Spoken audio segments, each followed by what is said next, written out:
ने कहा बस मैं यही करने जा रहा। सूत जी महाराज कहते हैं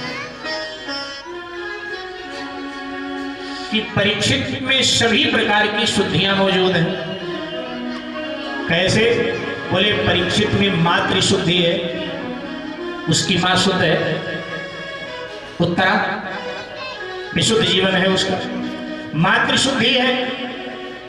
और परीक्षित में पितृ शुद्धि है, अभिमन्यु निष्कलंक है, पितृ शुद्धि है। और परीक्षित में तीसरी शुद्धि सूत जी कहते हैं आत्म शुद्धि है। और चौथी बात क्या है?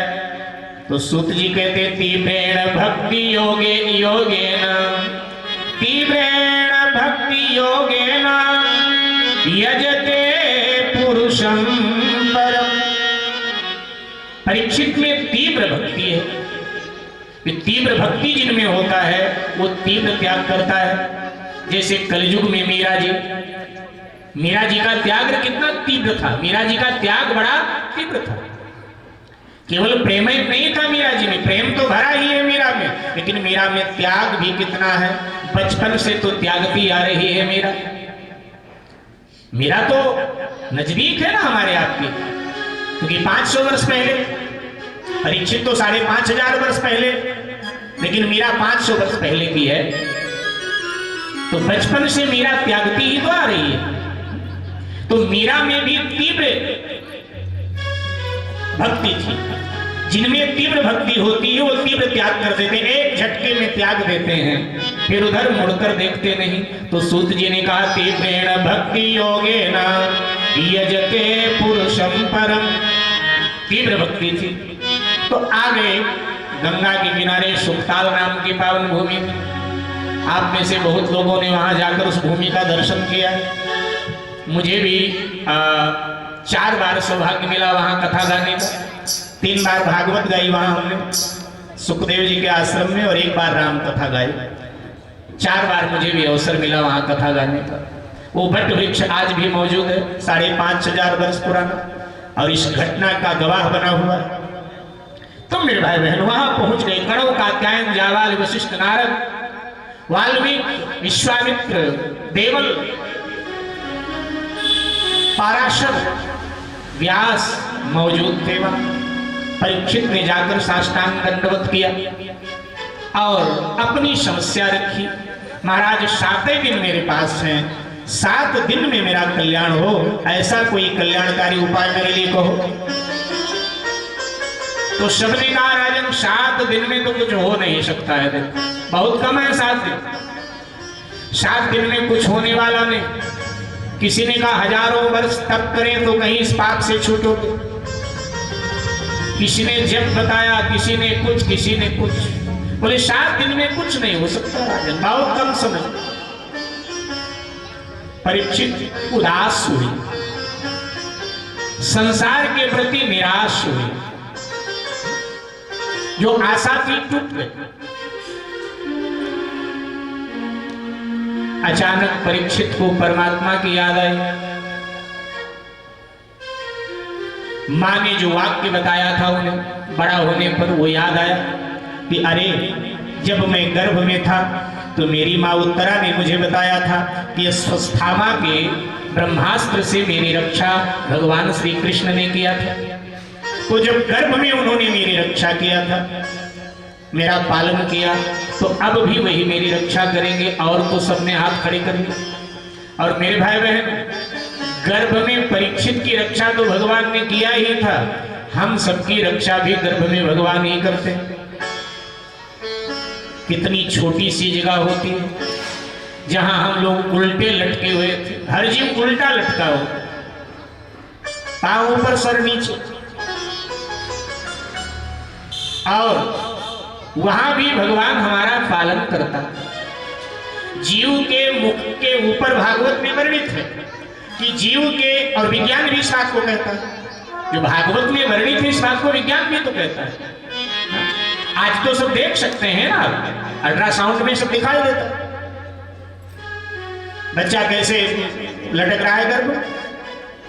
हमारे एक वकील साहब हो सकता है आपकी कथा में आते हैं वैसे हमेशा। तो वकील साहब है लेकिन धर्मात्मा है, धर्म के प्रति बड़ी आस्था है। तो कहने लगे कि मुझे भागवत पढ़ना है हिंदी में। मैंने कहा हिंदी में उपलब्ध हो जाती है, तो मैंने उनको दिया, उन्होंने भागवत पढ़ा। तो ये प्रसंग जो मैं कह रहा हूं, तो यही प्रसंग उन्होंने पढ़ा जब क्रम में आया। तो बोले कि शास्त्री जी मुझे तो पूरी रात नींद नहीं आई पढ़कर। मैंने कहा क्यों? बोले हम तो साइंस के भी छात्र रह चुके हैं कि आज अल्ट्रासाउंड में जो अल्ट्रासाउंड आज बताता है वो कृष्ण द्वैपायन व्यास ने 5,500 वर्ष पहले लिख दिया कि जीव कैसे बनता है, गर्भ में कैसे वो क्या होता है, सारी प्रक्रिया लिखी है। ये आधुनिक विज्ञान ने क्या क्या नया खोज कर लिया है। बोले लगता है कि ये तो सब इंग्लिश में ट्रांसलेशन किया गया है, खोज तो हमारे ऋषियों की सारा खोज। तो जीव उल्टा लटका होता है। प्याज को आप छीलें तो जो मोटी परत निकाल देते हैं तो झिल्ली सी पतली सी और होती है प्याज के नीचे, बस उतनी पतली झिल्ली जीव के मुख पर होती है। माँ जो भी मलमूत्र का त्याग करती है उसके मुख से होकर नीचे फिर गिरता। ऐसे उल्टे हम सब लटक के आए, ऐसे जीव लटका होता है। वहां भी भगवान ने हमारा पालन किया और जन्म हुआ। जन्म से पहले मां के स्तनों में दूध नहीं होता है, लेकिन जन्म लेते ही मां के स्तनों में दूध आ जाता है। क्योंकि हमारे यहां कहा जाता है कि भगवान क्षीर सागर में सोते हैं। तो किसी ने पूछा एक महात्मा से कि क्षीर सागर का क्या मतलब हुआ? बोले दूध का समुद्र। बोले दूध का समुद्र भी होता है, बेकार की बातें करते हो? बोले होता नहीं है। बोले है तो हम कैसे माने?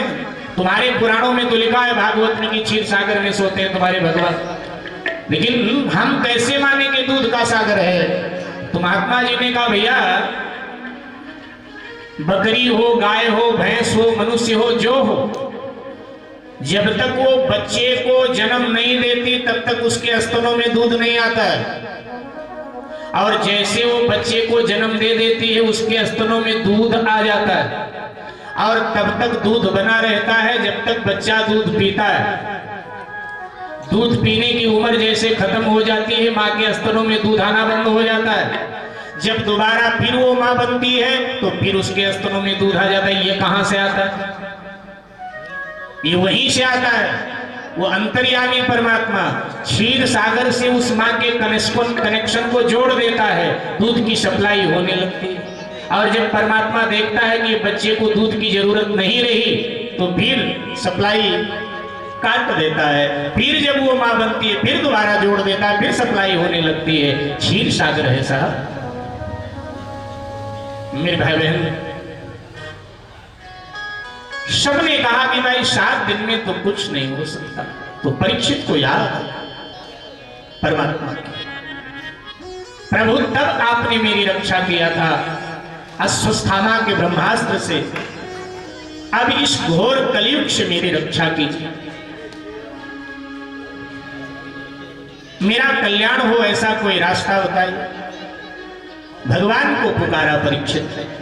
आइए कुछ क्षण के लिए हम सब भी प्रभु को याद करें। भाव सभी लोग गुनगुनाएं। यज्ञ यज्ञ मेरी सुन लो। सब लोग गाएंगे। सिद्ध संत तुलसीबिंदु जी महाराज की वाणी है। यज्ञ यज्ञ मेरी सुन लो, दिलदार है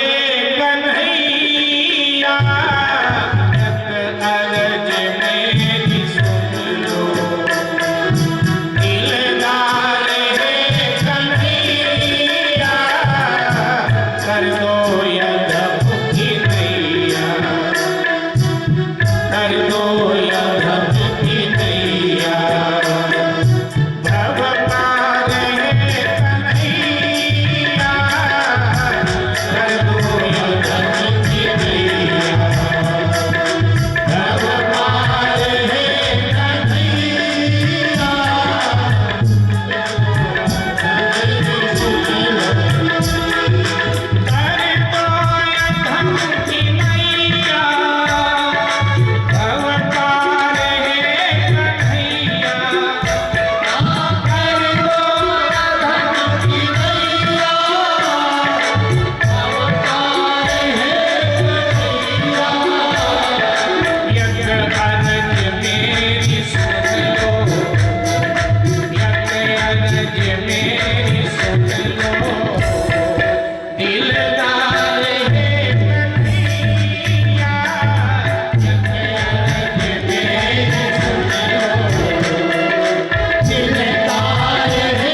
मैं ये काम करूंगा, मुझे बदले में कुछ देगा? क्योंकि जिस दुनिया का तो है वहां तो बदला मांगते हैं लोग, यहाँ बदले को मांगते हैं, ये काम करेंगे आप क्या करोगे मेरे लिए? तो भगवान ने कहा ख्वाहिश यही है, ख्वाहिश यही है मुझसे, एक बिंदु हम जीव है सरकार, और जीव के पास आंसू ही होता है और कुछ नहीं होता, और हम तो अपने आंसुओं को रक्त मानते हैं सरकार, तो ये आंसू भी रक्त नहीं दे पाएंगे आपको। जय जय श्री राधे, जय जय श्री राधे श्याम। ये आर्तवाणी परमात्मा के कान तक पहुंच गए। मेरे भाई बहन, भगवान श्री कृष्ण ने प्रेरित किया और व्यास पुत्र श्री सुखदेव जी महाराज का उसी समय सुखताल में पदार्पण हो गया। अलक्ष्य लिंगो निज लाभ तुष्टो, ऐसे श्री सुखदेव जी महाराज का पदार्पण हुआ। आइए भाव से सुखदेव जी का स्वागत करेंगे। बोलिए श्री सुखदेव जी महाराज की जय। अवधूत अवस्था वीतराग महापुरुष श्री सुखदेव जी महाराज का पदार्पण। उठ उठ करके सब सुखदेव जी को वंदन करने लगे, प्रणाम करने लगे। यद्यपि उस सभा में आयु में सुखदेव जी से सब बड़े थे, लेकिन सुखदेव जी ज्ञान में बड़े हैं, इसलिए सबने उनको प्रणाम किया। यहां तक लिखा है कि उनके दादा पाराशर जी वहां बैठे थे, तो उन्होंने भी उठ करके सुखदेव जी को वंदन किया, उसकी साधना को, उसकी भक्ति को, उसके ज्ञान को वंदन किया। तो ऋषियों को संदेह हुआ कि ये क्या मामला है, दादा पोते को प्रणाम कर रहा है। तो पाराशर जी ने कहा रिश्ते को प्रणाम नहीं, मैं जो नहीं पाया इतनी लंबी उम्र तक, वो इसने 16 वर्ष की अवस्था में ही पा लिया, उसको वंदन, उसको प्रणाम। स्वागत किया। परीक्षित ने सुखदेव जी को व्यास पीठासीन किया, व्यास पीठ पर विराजित किया, चरण धोया, चरणामृत लिया और अब अपनी समस्या कही।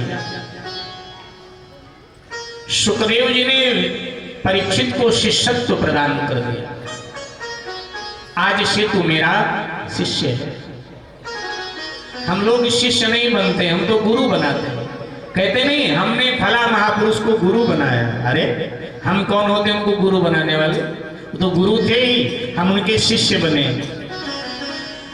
गुरु थे तभी तो उनके शिष्य बने। हमने थोड़ा हमारी क्या मजाल हम किसी को गुरु बनावे, हम शिष्य बने, ये कहना चाहिए। लेकिन हम लोग गुरु से अपने को ऊपर समझते हैं, इसलिए कहते हैं हमने अमुक महापुरुष को गुरु बनाया। गुरु तो थे ही भैया, हम उनके शिष्य बने। तो शिष्यत्व प्राप्त किया परीक्षित ने अपनी समस्या। सुखदेव जी ने सबसे पहले परीक्षित को अभयता दिया, अभय हो। और शिष्य पहला, गुरु पहला प्रसाद अगर कुछ देता है शिष्य को तो अभयता देता है, अभय हो जाए। जैसे नन्हा बच्चा कोई डरावनी वस्तु देखकर रोने लगता है तो एकदम माँ झपट के गोद में ले लेती है, और माँ गोद में ले लेती है तो कहती अब मत रो, अब तू मम्मी के गोद में है, तो बच्चा हंसने लगता है। और जिस वस्तु से डरता है तो क्या उसी को डांटने लगता है, उसी पर हाथ बढ़ाता है। ये माँ की गोद में पहुंच गया, उसको पता है मेरा कोई कुछ नहीं बिगाड़ सकता है, मैं अपनी माँ की गोद में हूं। ऐसे ही जब समर्थ सदगुरु का सानिध्य शिष्य को मिल जाता है तो शिष्य भी निर्भय हो जाता है, जगत की भयावह स्थिति निर्भय हो जाता है। तो सदगुरु सबसे पहले देता है प्रसाद तो अभयता का देता है। वो आपको ताबीज बना के नहीं देगा कि आपका व्यापार बढ़े, नहीं, वो ये नहीं करता। वो आपके अंतःकरण में एक दर्द जरूर पैदा कर देगा, एक बेचैनी जरूर पैदा कर देगा आपके अंतःकरण में, प्रभु प्रेम की बेचैनी, प्रभु मिलन की एक आग जगा देगा जो जीवन में कभी बुझेगी नहीं। एक विरह पैदा कर देगा, एक टीस पैदा कर देगा परमात्मा के प्रेम का। उसके प्रेम के आंसू आपके आंखों में पैदा कर देगा। सदगुरु ये करता। अभेता दिया और कहा कि राजन, घबरा क्यों रहे हो? जिस मृत्यु से तुम भयभीत हो वो मृत्यु डरावनी नहीं, अमंगल नहीं है, अशुभ नहीं। वो मृत्यु सुहावनी है, परम मंगल है और परम शुभ है। डरने जैसा कुछ है नहीं। जैसे दिन के बाद में रात आनी है, ये सृष्टि का नियम है, और हम रोना चालू कर दें कि मुझे तो दिन पसंद है, रात नहीं आना चाहिए, तो आप लोग कहोगे कि ये क्या मूर्खता है। ये सृष्टि का नियम है, दिन के बाद में रात आनी ही है। तो जैसे दिन के बाद में रात आनी ही है, ये सृष्टि का अटल सत्य है, नियम है, ऐसे जन्म के बाद में मृत्यु होनी ही है, ये भी सृष्टि का नियम है, ये भी अटल सत्य है। एक तरफ जन्म है साहब, दूसरे तरफ मृत्यु है, और इन दोनों के बीच से जो गुजर जाता है उसका नाम है जिंदगी। एक तरफ देखेंगे तो वाह वाह, एक तरफ देखेंगे तो आह आह, और दोनों के बीच से जो गुजर रहा है वही तो जीवन, वही तो जिंदगी। जो भी दिखाई दे रहा है एक दिन ये सब मिट जाएगा, कुछ नहीं रहेगा। नियम है सृष्टि का, परिवर्तन हो। संसार का दूसरा नाम परिवर्तन है, या परिवर्तन का दूसरा नाम संसार है, आप कह सकते हो। जहां आज बहार है कल पतझड़ आएगा, ये पक्का है, और जहां आज पतझड़ है कल बहार भी आएगा, ये नियम। कवि कहता है कि ये चलता रहता है तमाशा संसार, इसको कोई बदल नहीं सकता। पलटते और मिटते हैं जमी ऐसे जमा ऐसे, पलटते और मिटते हैं जमी ऐसे जमा ऐसे, उजड़ते और बसते हैं हजारों गुलिस्तान ऐसे। कभी होते हैं खड़हर तो कभी आती बहारें हैं, ये तमाशा करते रहते हैं जमीनों आसमां ऐसे। जमीन आसमान के बीच में तमाशा लगा रहता।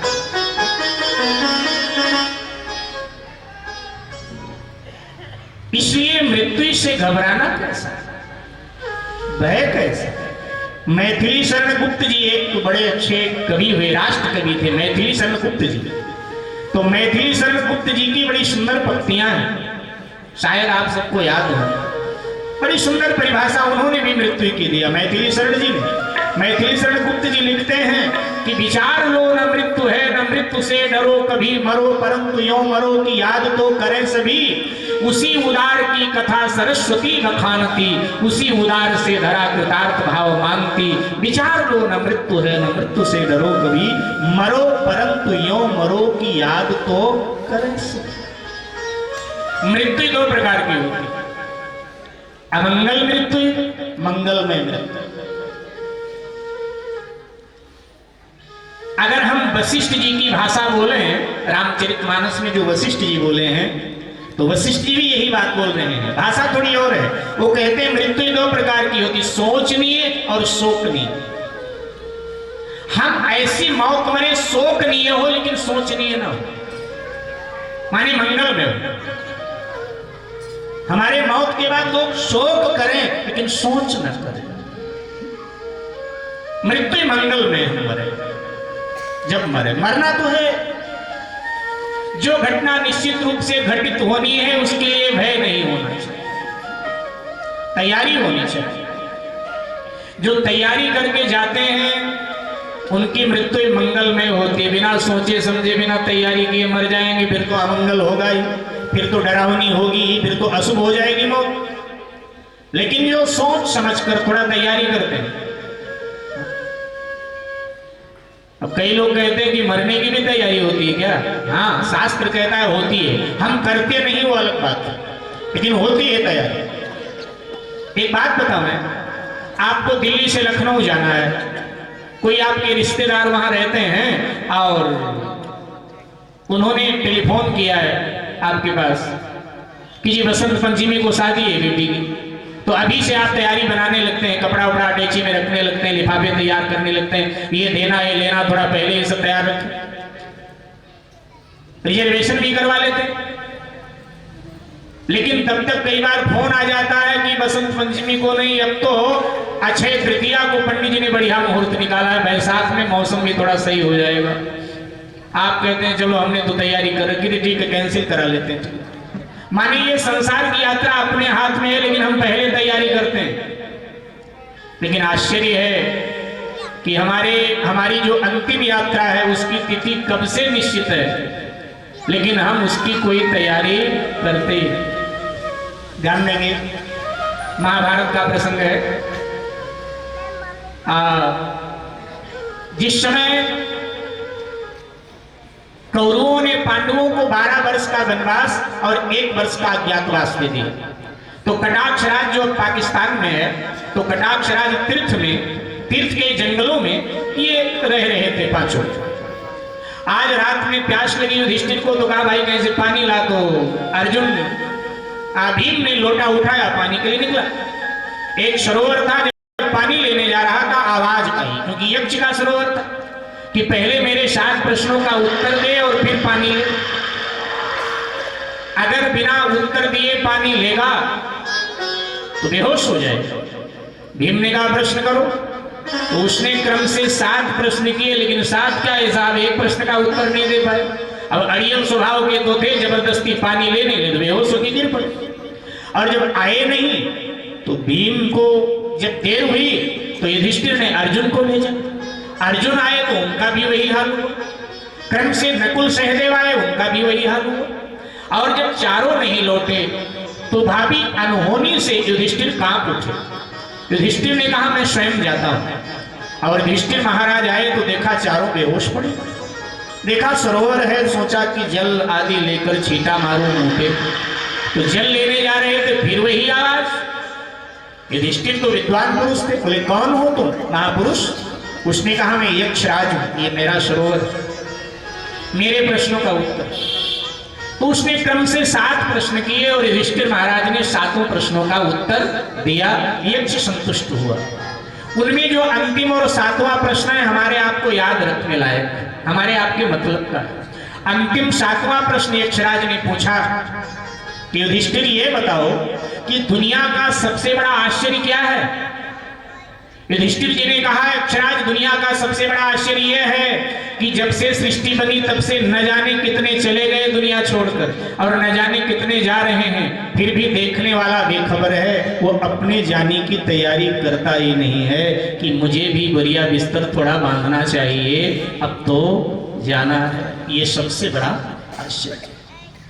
पता है हमें रहना नहीं, देश गिराना है, एक दिन जाना पड़ेगा, लेकिन फिर भी हम बेखबर है। हमको लगता है पड़ोसी जल्दी चले गए, शायद अभी हम नहीं जाएंगे, देर में जाएंगे। लेकिन मेरे भाई बहन तैयारी रखनी चाहिए, क्योंकि काल कभी ये बता के नहीं आता कि इतवार को सरकारी छुट्टी होती है, इतवार को आवेंगे, वो तो अचानक आता। परीक्षित को तो श्राप है 7वें दिन मरने का, लेकिन श्राप हर जीव को है 7वें दिन मरने का, क्योंकि सप्ताह के 7 दिन होते हैं और इन्हीं 7 दिन में एक दिन हमारा भी निश्चित है। तभी तो हमारे महात्मा लोग गाते हैं कि जब तेरी डोली निकाली जाएगी बिन मुहूर्त के उठा लिया, जब तेरी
तैयारी करके जो जाते हैं उनके मृत्यु सुहावनी होती, मंगलमय होती। इसलिए जैसे जीवने की हम रोज तैयारी करते हैं, ऐसा थोड़ा थोड़ा मरने की भी रोज तैयारी करनी चाहिए। भाई दुनिया की यात्रा में हम अपने कॉलोनी से, शहर से अकेले निकले हैं, कोई हमदर्द मेरा मिल जाता है, हमें मदद कर देता है। लेकिन अंतिम यात्रा में तो नितांत अकेले होंगे, कोई हमदर्द मिलने वाला है नहीं और रास्ता भी अनजान है। तो कुछ तो होना चाहिए हमारे पास खर्चे के लिए। लेकिन महाराज खर्चे के लिए रुपया पैसा तो हमने सुना है जाता नहीं, और देखते भी हैं सब यही लोग छोड़ जाते हैं। हाँ, जिसे मैंने मेरा माना है बिल्कुल नहीं जाएगा। मैंने माना है ये मकान मेरा, ये दुकान मेरा, ये व्यापार मेरा, ये बैंक बैलेंस मेरा, ये पत्नी मेरी, ये पति मेरा, ये बेटा मेरा, ये पोता मेरा, ये परिवार, ये संसार, ये मित्र, ये दोस्त, ये मेरे। भगवान कहते एक भी तेरे नहीं, ये सब यही के हैं, ये एक भी नहीं साथ जाएंगे। अरे इतने ज्यादा है फिर भी? बोले नहीं, साथी है मित्र गंगा से जल बिंदु पान तक। यार दोस्त मित्र ज्यादा करेंगे तो हरिद्वार तक चले जाएंगे हमारी अस्थियां प्रवाहित कराने, कि भाई विजय शास्त्री जी मेरे मित्र थे, रहे नहीं अब दुनिया में, तो उनकी अस्थियां तो चलो प्रवाहित कराओ। इतना कर देंगे, ज्यादा करेंगे तो ज्यादा संवेदना मेरे प्रति होगी, तो इतना करें। साथी है मित्र गंगा से जल बिंदु पान तक, और अर्धांगिनी बढ़ेगी तो केवल द्वार तक मुझे विदाई देनी चाहिए। लेकिन परिवार मेरा इतना बड़ा कुंभ, बोले परिवार के सब लोग चलेंगे मसान तक, परिवार मेरा शमशान तक जाए। और मेरा बेटा नाजुक से मैंने पाला, बोले परिवार के सब लोग चलेंगे मसान तक, और बेटा भी हक निभाएगा बस अग्निदान तक। इससे आगे कौन जाएगा तू सोच। महाराज कौन जाएगा? बोले इससे तो आगे बस भजन ही है साथी, हरि के भजन बिन अकेला रहेगा। अरे मन ये 2 दिन का मेला रहेगा, ये कायम न जग का झमेला रहेगा। किस काम का ऊंचा ये महल तू बनाएगा, किस काम का जो लाखों का तोड़ा कमाएगा। रथ हाथियों का झुंड नहीं काम आएगा, तू जैसा यहाँ आया था ऐसे ही जाएगा। कितनी महंगी गाड़ी साहब खड़ी है सामने, लेकिन तेरे सफर में सवारी के खातिर 4 कंधों पे लकड़ी का ठेला रहेगा। अरे मन ये 2 दिन का मेला रहेगा, ये कायम न जग का झमेला रहेगा। यही धन हाँ जो यहाँ बैठकर हम लोग कमा रहे हैं, हरि भजन यही जाता है। तो ये धन जिसके पास है वो तो मुस्कुरा कर आठों पर न्योता देता है, प्रभु जब मर्जी आ जाओ, हम तो तैयार बैठे इंतजार कर रहे हैं। हम इंतजार कर रहे हैं, तैयार बैठे, मुस्कुरा करके मृत्यु का स्वागत करता है। कबीर जी ने कहा ना, जा मरने ते जग डरे मोरे मन आनंद, क्योंकि कब मरी हो कब भेटी हो पूरन परमानंद। मरना मरना सब करे लेकिन मरण न जाने कोई, एक बार ऐसो मरो कि फिर ना मरना, एक बार ऐसो मरो कि फिर ना मरना। एक बार तैयारी करके आनंद से मर लो, बार बार क्या जन्मना क्या मर। तो ऐसी मृत्यु जो तैयारी करके जाते हैं लोग, वो मृत्यु मंगलमय होती है, सुहावनी। भय कैसा? भगवान श्री कृष्ण ने भी तो सबसे सरल परिभाषा मौत की दी। अगर मौत की सबसे सरल परिभाषा मृत्यु की किसी ने दिया तो भगवान श्री कृष्ण ने, वसांस जीर्णानि यथा विहाया नवानि ग्रहणानि नरो अपराणि तथा शरीराणि विहाय जीर्णा नयानि शय्यांति नवीन देहा। मृत्यु क्या है? भगवान कहते हैं जैसे कपड़ा पुराना हो जाता है तो व्यक्ति उसको उतार के फेंक देता है, नया पहन लेता है। बस ऐसे ही जब आत्मा शरीर को जर्जर पुराना मान लेती है तो मेरे आदेश से पुराने शरीर को छोड़कर नवीन शरीर में प्रवेश कर जाती है। ये तो बदल जाता है बस। भाई पुराना छूटा नया मिल गया, उसके लिए भय कैसा सो। नया घर बनाते हैं हम लोग और नए घर में जब प्रवेश करते हैं तो लड्डू बांटते कि नहीं बांटते? बाकी सब पुराना है, हम भी पुराने हैं, केवल घर नया है, तो हम इतने प्रसन्न हैं। और मौत के बाद में सब नया ही मिल जाना है को, नया घर-बार होगा, नया संसार हो गया, नया परिवार होगा, यहाँ तक शरीर भी मेरा नया होगा, तो सब नया नया मिल जाए। मृत्यु हमारी मंगलमय बने, इसके लिए हम तैयारी करें। सूत्र के रूप में महात्मा लोग कहते भी तो हैं कि भाई राम कथा जीवन सिखाती है, जिए कैसे रामायण सिखाता है, और मरे कैसे भागवत सिखाती। कैसे मरे? परीक्षित की तरह मरे, हम तैयारी करके। कहा राजन तुम्हारे पास 7 दिन है। राजा खड़वांग ने तो मात्र 2 घड़ी में भगवत प्राप्ति कर लिया था, तुम्हारे पास तो 7 दिन है। मैं भी तुम्हें 7 दिन तो बहुत है, 7 निमेष में ही मैं तुम्हें भगवत प्राप्ति करा दूं। 7 पलके जितनी देर में गिरे ऊपर नीचे 7 बार, इतनी देर में भगवत प्राप्ति मैं तुम्हें करा दूं। इसलिए डरो मत मौत से। ऐसा सदगुरु कोई मिल जाए, मिले कोई ऐसा संत मिले कोई ऐसा संत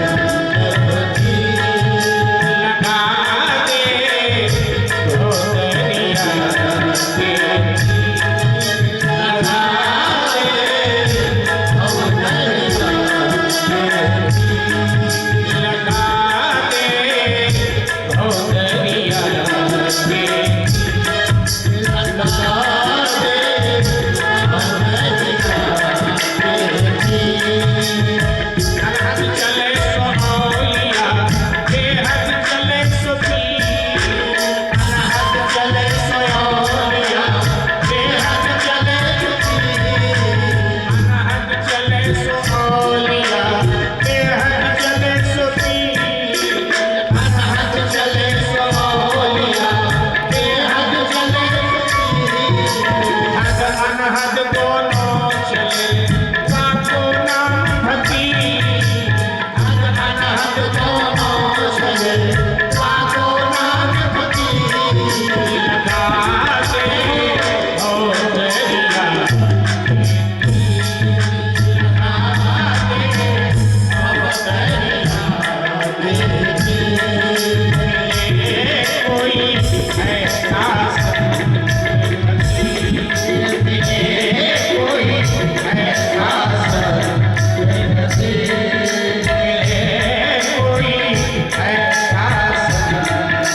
खड़वांग ने 2 घड़ी में भगवत प्राप्ति कर लिया।